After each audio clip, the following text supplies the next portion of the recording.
All right, let's talk about something that every single business, big or small, has to deal with: inventory. Now, if you get it wrong, it can be a massive, expensive problem. But if you get it right, well, that's a huge strategic advantage. We're going to dig into two really brilliant Japanese systems that can help you turn that stockroom headache into a super smooth, well-oiled machine. Managing inventory really does feel like walking a tightrope, doesn't it? If you lean too far one way, you've got warehouses just full of cash tied up in products that just aren't selling. But if you lean too far the other way, you're looking at empty shelves and some pretty unhappy customers. It is a constant, delicate balancing act.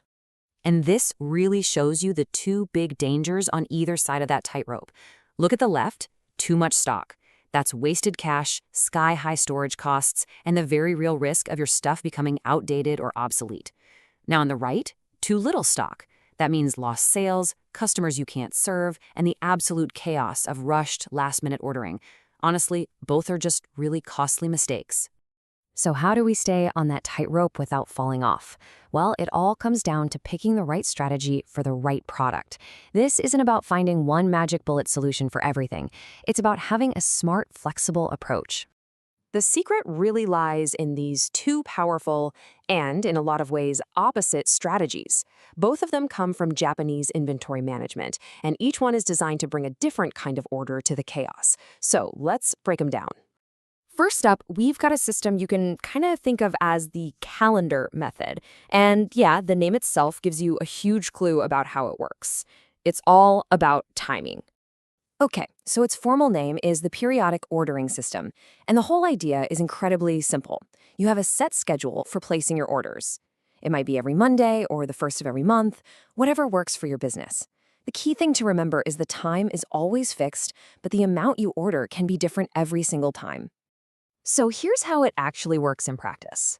When your scheduled order day rolls around, let's say it's the first Monday of the month, boom, you do a stock count. You see what you have. Then, based on that, you figure out exactly how much you need to order to get back up to your target level. It's a very deliberate, hands-on process. All right, now let's flip the coin and look at our second system. This one takes a completely different approach. Instead of being triggered by a date on a calendar, this system is triggered by, well, by your inventory itself. This one is officially called the fixed quantity ordering system. With this method, you decide on a minimum stock level. Think of it as a reorder point. The second your inventory drops to that alert level, an order is automatically triggered for a preset fixed amount.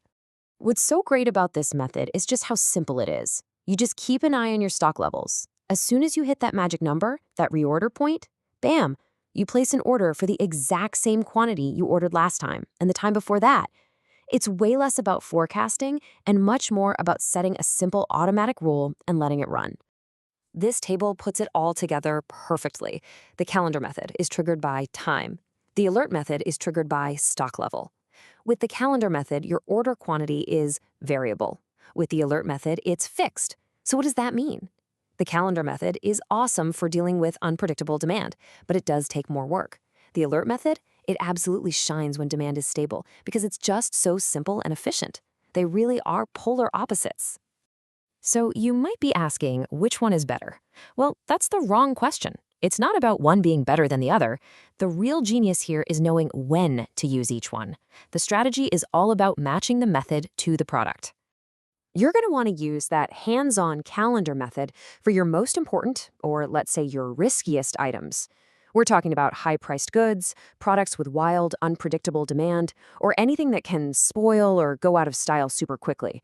For these items, you need to be able to adjust your order quantity on the fly to avoid making really expensive mistakes.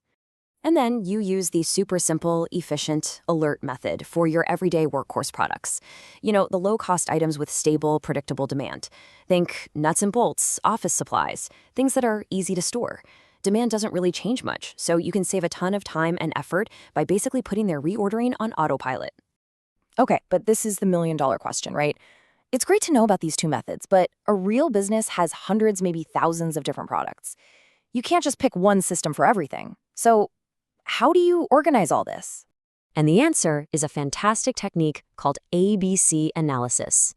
It's basically a way of sorting your entire inventory so you're not treating every single product the same. Instead, you classify them into 3 groups, A, B, and C, based on how valuable and important they are to your business. And this is what it usually looks like. It's often called the Pareto principle or the 80-20 rule. Your A items are your superstars. They might only be 20% of your products, but they generate most of your revenue. B items are in the middle, and your C items are the rest. Lots and lots of different products that individually don't move the needle much. So now we can put it all together. When you combine those 2 ordering methods with the ABC analysis, you can create a simple, powerful, and honestly, an incredibly smart blueprint for your whole inventory. Here's the blueprint in action, and it's so beautifully simple. For your Group A items, your most valuable products, your rock stars, you use the flexible, hands-on calendar method. You watch them like a hawk. And for everything else, your less critical but more stable Group B and C items, you save your time and energy and use the simple automated alert method. And really, that's the big takeaway from all of this. It's all about fitting the management method to the mission of the product. Your most valuable players get your focused strategic attention, while the rest of the team runs on an efficient automated system. This is how you master that inventory balancing act. So the next time you look at your stock, don't just see a bunch of boxes on a shelf. See a team. See a collection of A, B, and C players, and each one has a different job to do. The real question I want to leave you with is, are you using the right playbook for each one? What is your inventory trying to tell you?